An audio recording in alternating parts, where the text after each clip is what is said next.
Па выніках 8 месяцаў 2017 года Брэсцкую вобласць наведала больш за 120 тысяч турыстаў з 69 краін свету. Гэта на 20 тысяч больш за аналагічны перыяд 2016 года. Прыярытэтныя напрамкі ў развіцці турызму, культурна-пазнавальны, настальгічны, аздараўленчы, спартыўны, этнаграфічны, медыцынскі, а таксама аграэкатурызм. Новымі перспектыўнымі відамі сталі ваенна-гістарычны, дзелавы, прамысловы і кулінарны.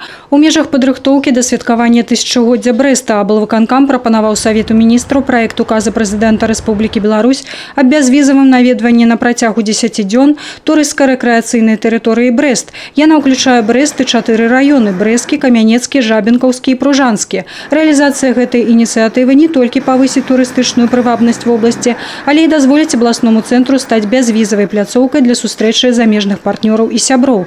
На сёння ў рэгіёне дзейнічае 116 турыстычных прадпрыемстваў, якія прапануюць больш за 200 турыстычна-экскурсійных маршрутаў па Брэсцкай вобласці.